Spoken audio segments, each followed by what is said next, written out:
Halo, halo guys, perkenalkan nama saya Muhammad Rahman Puji Fuad. Sekarang saya berumur 15 tahun. Saya SD, bersekolah di SDN 1 Karangtengah, SMP di SMPN 1 Babakan Madang, dan sekarang saya bersekolah di SMAN 1 Babakan Madang. Seperti yang tertera di judul video, saya akan menjelaskan tentang biografinya Abdul Haris Nasution, atau yang sering dikenal dengan Jenderal Nasution. Tetapi sebelum masuk ke inti video, saya akan menjelaskan dulu apa sih biografi itu.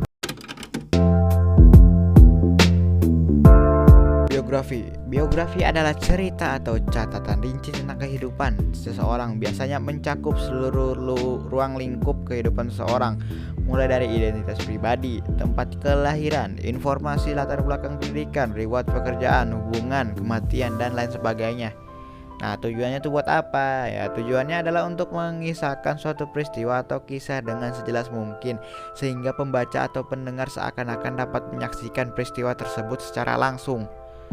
Nah, setelah saya menjelaskan apa itu biografi, kita akan langsung ke inti video, yaitu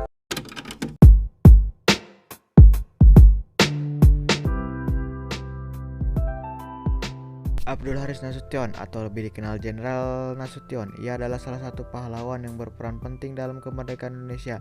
Lahir pada 3 Desember 1918 di desa Hutapungkut, Tapanuli, Sumatera Utara, dari pasangan H.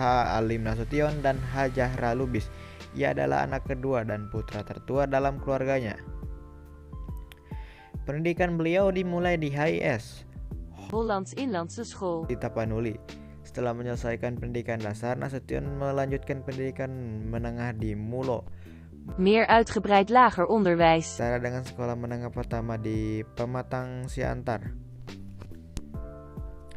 Pada tahun 1937, Nasution mendaftar di KMA, Koninklijke Militaire Academie, atau Akademi Militer Kerajaan Belanda di Breda, Belanda. Ia menempuh pendidikan militer di sana dan lulus pada tahun 1940 sebagai seorang perwira militer. Nasution kemudian terlibat dalam berbagai dinamika selama pendudukan Jepang di Indonesia selama Perang Dunia II.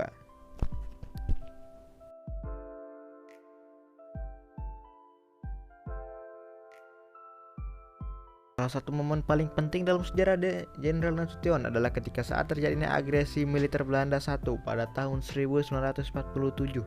Ia memegang peranan kunci khususnya di kota Yogyakarta. Ketika Yogyakarta berada di bawah ancaman serangan Belanda, Nasution berhasil menyusun taktik pertahanan yang efektif.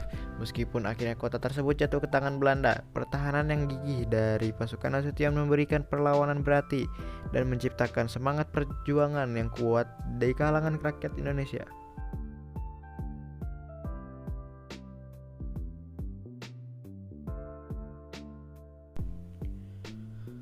Pada tahun 1965, Jenderal Nasution menjadi salah satu target percobaan kudeta PKI. Meskipun Jenderal Nasution selamat, namun ia harus kehilangan putri bungsu mereka, yaitu Ade Irma Suryani Nasution.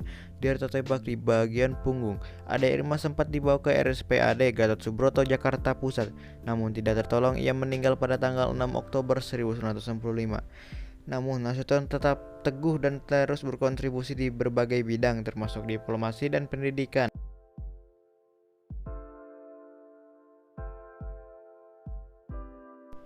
Jenderal Abdul Haris Nasution meninggal pada tanggal 6 September tahun 2000, meninggalkan warisan sebagai pahlawan militer dan pemimpin yang berdedikasi untuk Indonesia. Sebagai tokoh kunci dalam sejarah Indonesia, Nasution membuktikan bahwa keberanian, ketangguhan, dan dedikasi dapat membentuk takdir sebuah bangsa.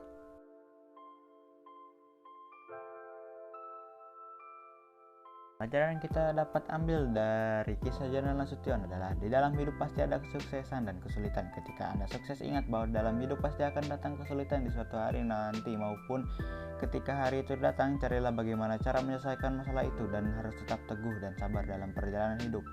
Suksesan dan kesulitan adalah dua sisi mata uang yang tak terpisahkan. Jenderal Nasution mengajarkan kita untuk tetap teguh dan sabar di tengah-tengah tantangan, karena itulah yang membentuk keberanian sejati.